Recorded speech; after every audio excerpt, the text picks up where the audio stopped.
What was the subject matter? How did you approach getting your team back? Oh, I think that I can't actually remember it all, really. I suppose when you look at it, 7 goals down, you just got to really put some sort of plan up there to give an opportunity to be there at three-quarter time, and I'd say that's what I would have been looking for. Sheeds, I was just going to say, would you say after that speech, you moved everybody around the second quarter to try and get a lift, which you didn't get. You almost put them back in the same position as the third quarter. Is that sort of, after that speech, you said, well, look, fellas, it starts again, it's up to you? Yes, well, I think, Tom, that's about the only way you can approach it, really. I mean, probably the last goal that Adelaide got when the ball went over James Hurd's head, I thought to myself, geez, we can't even get a bloke back there that can time it and read it right by himself, you know, and he just about tripped over his own bootlace in the time, but that goal was a pretty telling goal, and I thought, well, you know, when you're walking across the ground, you just got to keep yourself positive, because you've got to be that way with your own players. And of course, I mean, now the other real good thing about the game, from our point of view, is that we played last Sunday, and we had 1 day's less rest. You know. Would you have a concern about young Dustin Fletcher on Modra the first half? I thought that Dustin wasn't playing up to these performances that have been, but I thought he really handled it very, very well. I mean, we left him there, and we just went with him and just sent Brian Wood out there and said, look, you know, you're the boy, you're the one we've gone with all year, and this is the time to show it. And he really did in the second half. Well, Kevin, you did show a lot of faith in the boys. Sam, how did you see the game pan out? Did you see a turning point after half-time? Any specific incident? Well, I thought, to be quite honest, Somerville at least started to compete with Wren in the ruck and gave Long and Denham some opportunities out of the centre. It was like the young bull and the old bull. Adelaide, the young bull, they rushed into the game and almost were a spent force at half-time. I must say, I didn't think Essendon had it in them to come back, but we've underestimated Essendon several times this year, and they've proved us wrong every time. And this was the greatest revival. Well, it's the greatest revival since Jimmy Swaggart cornered Tammy again for the 15th time. It was sensational, and full credit to the man here on my right. And to all his players, it was a marvellous performance. And I tell you what, Carlton will be, we won't preempt what's going to happen next week, but Carlton will be hard-pressed to beat this side, and I know they'll be in one hell of a fight if they do. And you have to put that in perspective, what happened, a 42-point turnaround, people saying modern-day football can happen, and you know, in home and away games quite easily. This was a pressurised final. It's all there to be won. I mean, which makes the we're going to put that one in our just marks absolutely too. Sensational. This one's going to, we have to put that in our marks. Sam, I thought that in the finish after half time, it was the survival of the fittest with both sides. The fittest. What were your thoughts on that? No injured What players. were your thoughts on that? Well, I couldn't agree with you more. Essendon appeared. They didn't do this by design, but they paced themselves, because really I've never seen a side like Adelaide come out and just play with such blistering pace, and very powerhouse stuff it was. And Essendon were reeling. They hung on. They just grafted a couple of goals. They had exactly double the deficit at half-time, 6-6 to 12-12. It was a real hiding. And I know... What about this goal, Sam? This is a very important goal. Well, that would have put them 17 points up. Sorry, missed goal. Very important goal. That was an absolutely vital miss. That would have put them 17 points up. I think it was the 26-minute mark of the last third quarter. Let's get this right. The 26-minute mark of the third quarter, and that would have given them some real breathing space. But look, just full credit to Essendon for a marvellous performance. In the world of golf, yes, there's a cliche there, he choked. Did Adelaide choke in the last quarter? Well, look, I wouldn't, now this will astound someone watching over the border, but I wouldn't take anything away from Adelaide. I thought they were terrific yesterday, and you'd be taking a hell of a lot away from Essendon if you said that they choked, because they just kept keeping on, Essendon, and they just prevailed and persisted, and eventually they staggered in to win by 11 points. It was a marvellous performance by both sides, to be honest. Could Cords have done anything in the last quarter to stop the Bombers' onslaught? Ted. No, not really. I think his side were out of legs, to be honest. They fittest. Yes, they were out of legs. They hung on. Hawthorn had the chance to do that to the Crows a couple of weeks ago and weren't capable of doing it. And Essendon, who probably a notch above Hawthorn at this stage, were capable of going on with it. I'd like to pose a question now while we're on that to Sheeds. you've been in quite a few grand finals now, and you know the danger of playing your fourth final, how tired teams get after half-time in your fourth final. What sort of training is the team going to receive this week? I'd say we'd have a light week. I think we started our preparation for this week's game, finishing the game yesterday. I think our first training on really, in the end, had to be yesterday. So what will be your hardest night? Tuesday as normal? 45 minutes on a Tuesday night. 45 minutes? Yeah, I would think that. I mean, we look at... don't forget we had a bye 3 weeks ago. Yep.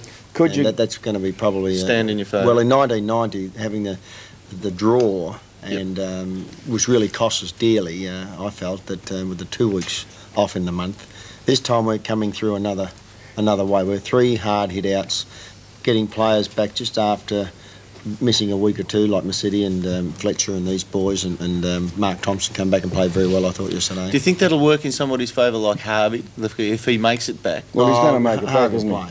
And who will miss out? I'm not sure yet. Well, give Did us you a make couple an of op- names. I'll give you no names. Did you give an ultimatum to... You don't deserve a name.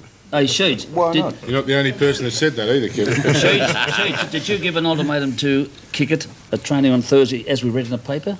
Probably nowhere else. Actually, I spoke to the press about Derek. They asked me about Derek's form, and Derek, he had been unlucky. He's been on and off the bench, and really more than probably any player at Essendon suffered of the development of a group of young players coming through. I mean, you can't develop younger players if they're on the bench. You've got to have them out on the deck. You used the press. And no, I didn't use the press. I spoke to Derek. I mean, No, but you used the press to get your message indirectly across to Derek. Lift. No, I spoke to Derek myself. Kevin, this morning, how the boys shaped up? We had a 2-hour session this morning from 9 o'clock to 11, and we went through. We've gone through a hell of a lot this morning to really organise what we're on about this week. I mean, there's a lot of distractions in grand final week that everybody expects people to attend and have and so forth. We've got a lot of young players that we want to make sure they handle the week, and after that we had a session with our other boys, our senior players, on making sure that they handle it correctly too. Do you think a tactical error Adelaide made was at 3/4 time when they sat down? Did that inspire the boys? Did you make point of the fact that they looked flagged? Well, I think they sit down in Adelaide Flagged. Flagged. Yeah. Thanks for, Kevin, you thanks can for finish contributing, Lou. So motoring, flag motoring. No, isn't well, it? did you? No. Well, look, we were standing up. We were prepared to get out and get into the next quarter quickly. We were behind still, and I mean, once again, we were just trying to be positive in every area we could, because that's all they're going for us. Kev, you got any new videos to show the boys this week, or what's on the agenda for the videos? We saw 3 this morning, Lou. What 3. sort? What, movies Football or? videos, Lou, like Sam's. On that note, Kev, stay with us, because next up we're joined by one of your real generals on the field. This is the Footy Show.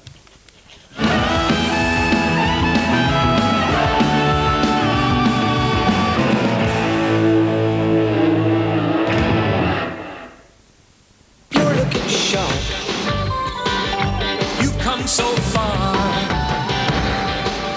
And we know how to make the most of who you are. Gillette, the best a man can get. Gillette Sensor, the razor, the system. Only Sensor's independent blades adjust to your face for the closest, most comfortable shave you've ever had. Gillette, the best a man can get.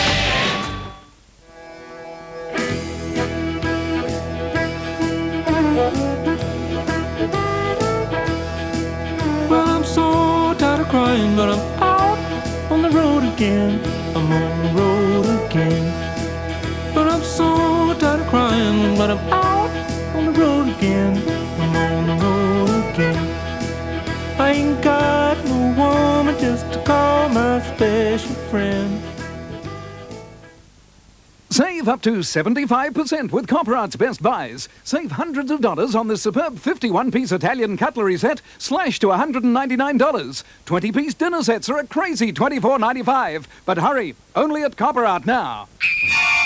Pizza Hut! It's Bigfoot, a new style pizza with a big taste. Pizzeria style crust with special tomato and cheese base, plus any 3 of your favorite toppings. 2 foot by 1 foot of pizza, 21 slices for $16.90. It's a lot for a little.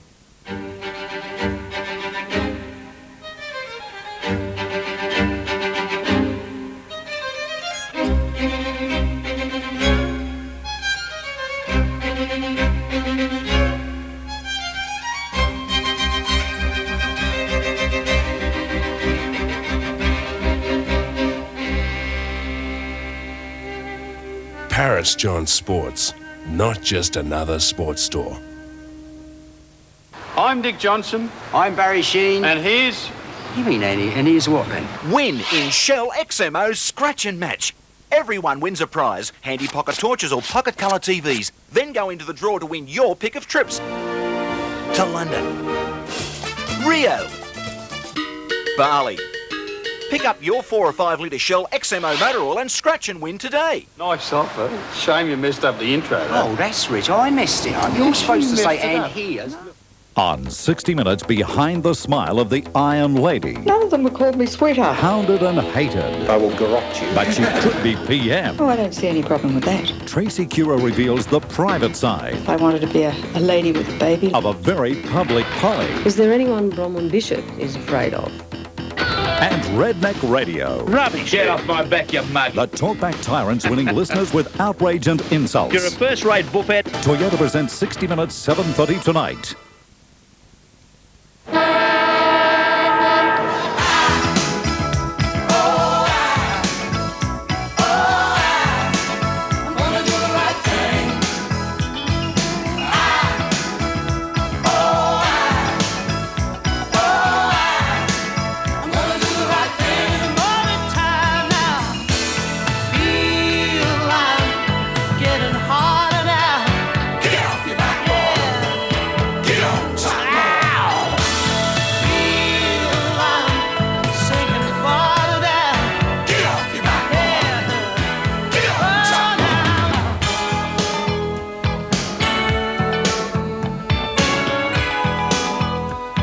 There's plenty to cheer about at the MCG yesterday. Welcome back. Unfortunately, there can only be one winner. We've already spoken to a very happy Kevin Sheedy, but as you would expect, a very different Crows coach.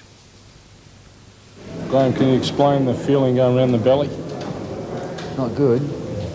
Not good at all. I mean, it was just there to win. If we were good enough, we would have won it. Excellent to their credit. Came and grabbed the game from nothing and won it.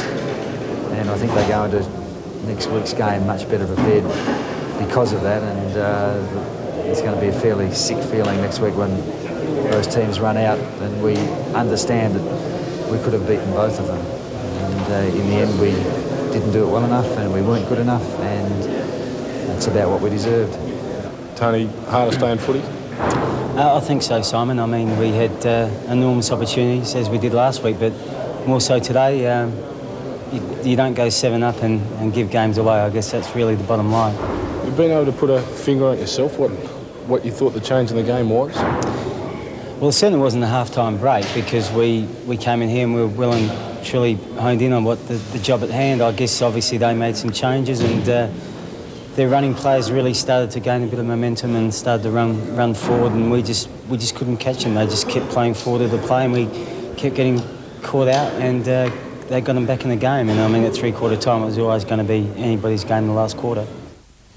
Yeah, it's very hard to put into words that sort of feeling when you're on the losing side. Joining us now, very close to the best man on the ground yesterday, is bomber Gary O'Donnell. Gary, fantastic performance yesterday.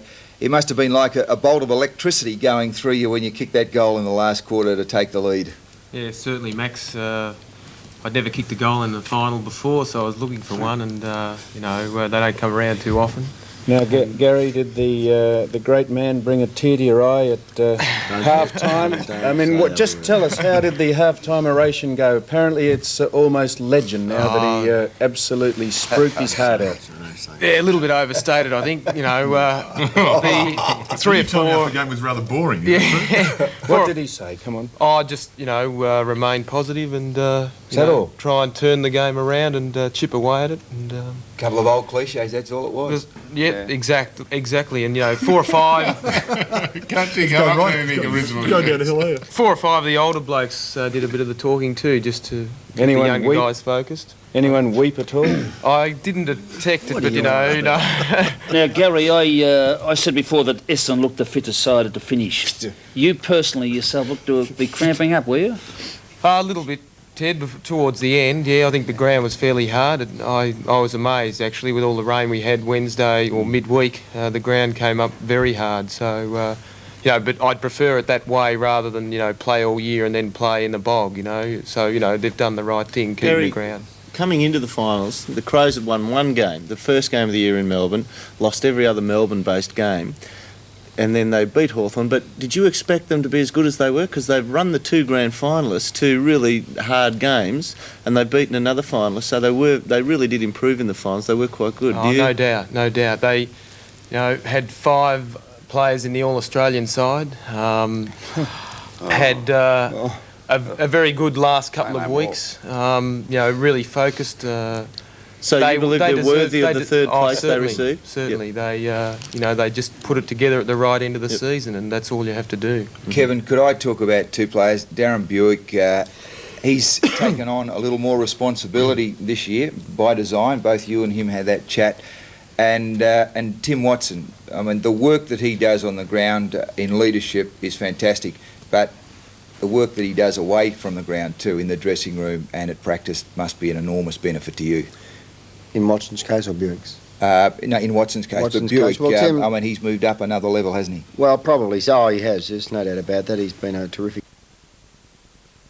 forward line, and I think that probably, I mean, he'll be looking for a good final next week. He didn't play very well in 1990, along with a few of us, in regarding our performances on.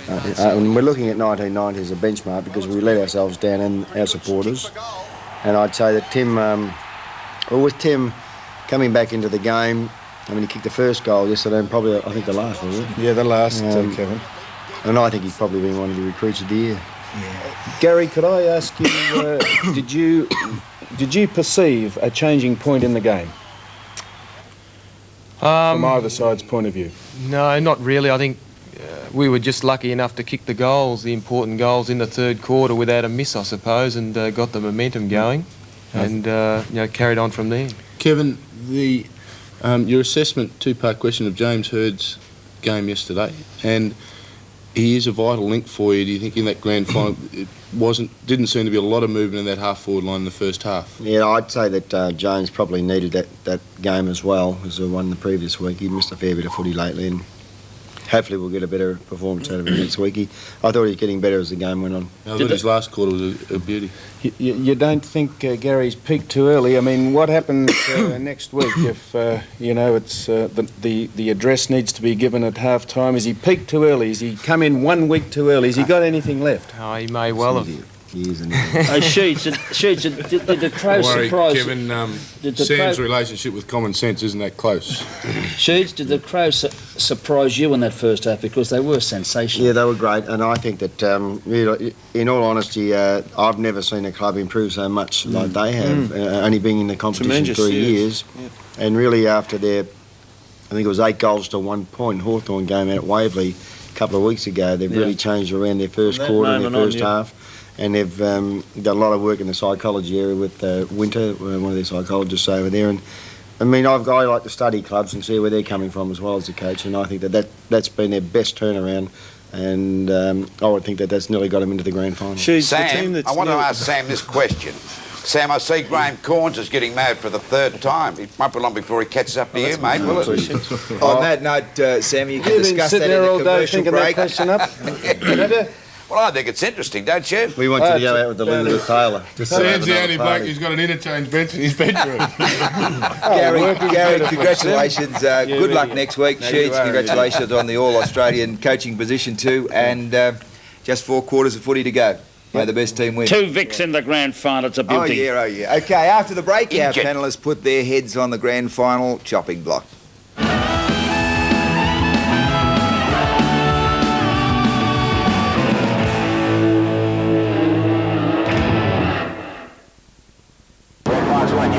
You might think tires are pretty boring, but if you had to land a Harrier jet on an aircraft carrier 338 meters long, you might think differently about the tires you wear. Little wonder then why the U.S. Navy choose to fit Dunlop tires to their Harrier jets.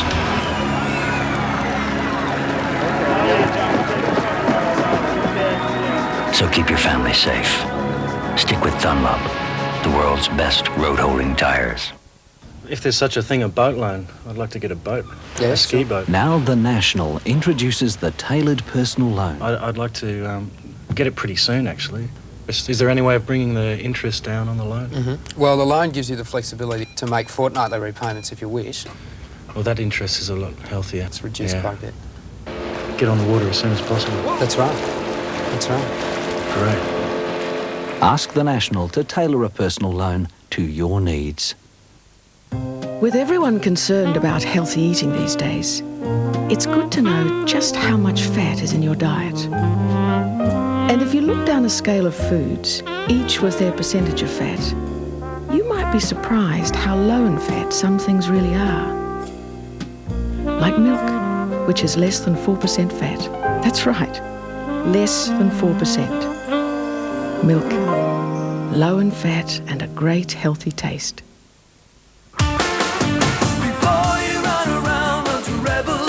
The Rebel Spring Catalogue is out now, and it's bursting with top-name specials like Asics Gel 66 men's running shoes for only $49.99. Save $60. Run down to Rebel, run down to Rebel. Or a Dynafit Mini Stepper is sure to keep you fit. Not $90, only $59.99. Before you run around, run to Rebel Sport. It's on, the Gary Leckie Toyota Berwick Nissan Grand Final Sale. New 4Runners with free rego only $29,990. New Taragos with free rego just $31,990. Rex Hunt Special Nissan Patrols with free rego and air just $37,955. And new Pulsar Qs with free rego and air only $19,990. The Gary Leckie Toyota and Berwick Nissan Grand Final Sale, Melbourne's best prices and free rego until September 30th, but hurry. LMCT 8201 and 6880. Tuesday, Nine's comedy sensation returns. It's real! My Two Wives. Well, there's my first wife, my ex-wife, and my second wife, my present wife. Back in all new episodes. Are you running some strange kind of cult here? All new laughs. Can't get it in, can't get it out. Australia's funniest new household. See the approach? A fresh reflection on life. Don't know if I want to go that far. Well, those soccer players can get a bit over the top, I suppose. For a rib-tickling good time. You'll have fun. My Two Wives. All new returns 8 o'clock Tuesday on 9. Behind every big man, and I use the word loosely, there's an even bigger woman. But in Lou's case, it's Edna. Now, Ed, how did someone as captivating as your good self end up with the Neanderthal man? Well, Sam, I met him in the blackout. He had this beautiful voice, and I thought, oh, this must be gorgeous. But that's when I saw him, no way. Does he ever confide in you for his tips? Oh, I write them. Does he ever concede that he knows absolutely nothing about the game at all? No, any time I make a point, he says, you've never been out there. Now, I'd like to know this, Ed. What's the secret to a long marriage? Not seeing much of one another. You ever caught him terrorising the old boilers down the Tirac shopping centre? I don't go down there with him. I barred that. Do you have to fight him for the mirrors in the bathroom? He's got his own. Is it true his joke book's that old, it's written in Latin? It's all right for you, Sam. I've had to listen to him for 43 years. What do you love about the boy? Well, he's honest, sincere, and would do anything for anybody. And what do you hate about him, Ed? Sam doesn't put down the toilet seat. Well, Ed, it's been absolutely delightful to spend 60 seconds with a Richards who doesn't interrupt. It's all right, you better keep talking to me because I don't think Lou will. Isn't she a darling? God, no wonder she married me.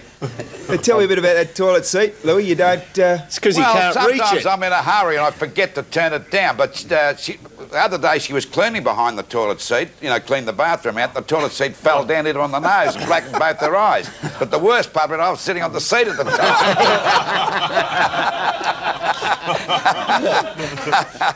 Actually... Good on you, Sam. Well, Ed said a couple of weeks back you got a headache because you were sprinkling toilet water on your face and the seat fell on your napper. That's right. And I said to Edna, if you ever leave me, I'm going with you. She said, why? I said, it's cheaper to stay unhappy. And remember that, Sam, because it's cost you a lot of money this morning.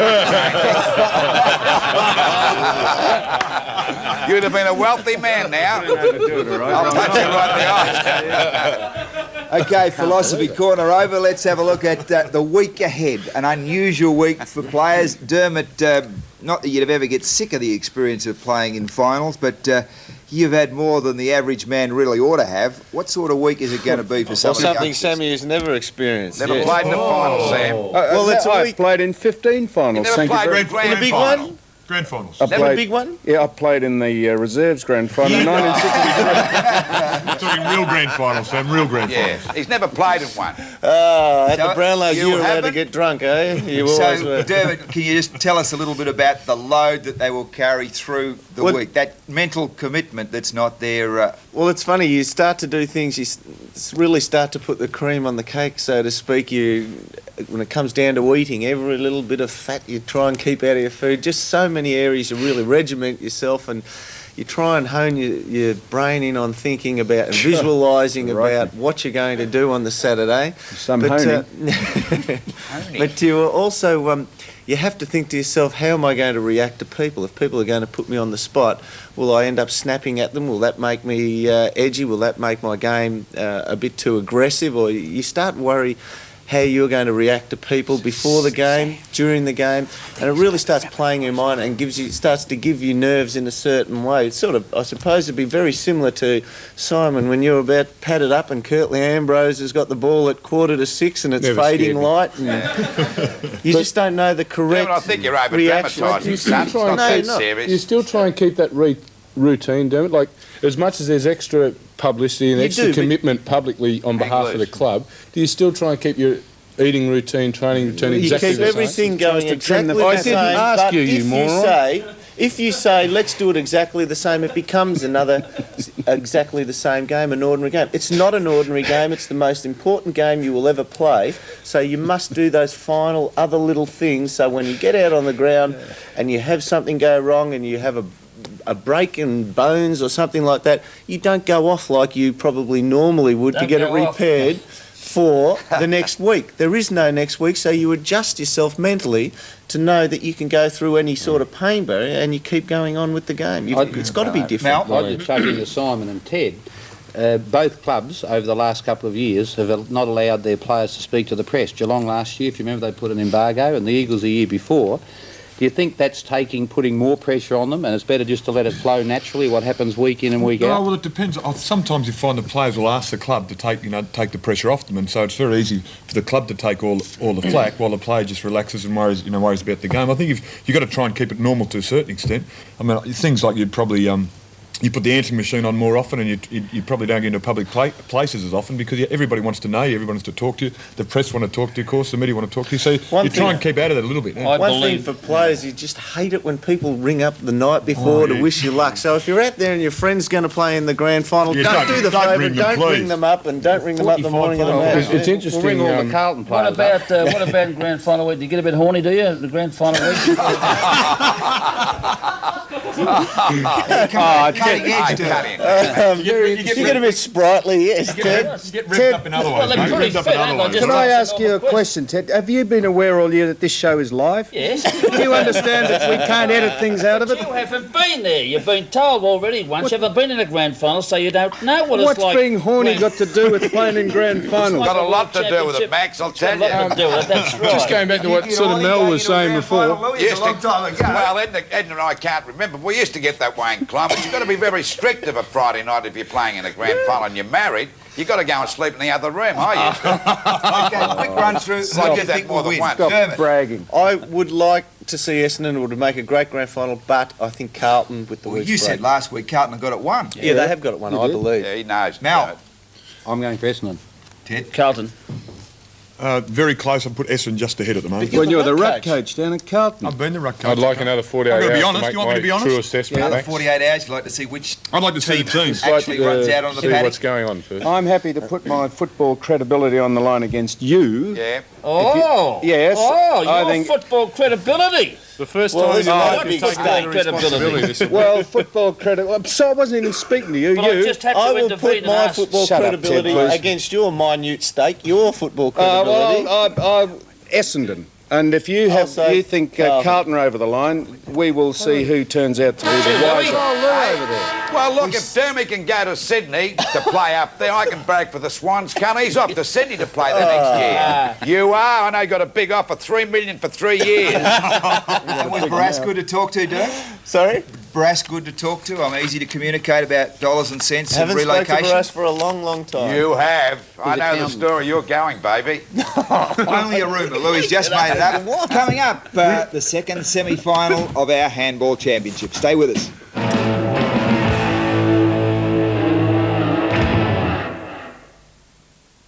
You're looking sharp. You've come so far. And we know how to make the most of who you are. Gillette, the best a man can get. Gillette Sensor, the razor, the system. Only Sensor's independent blades adjust to your face for the closest, most comfortable shave you've ever had. Gillette.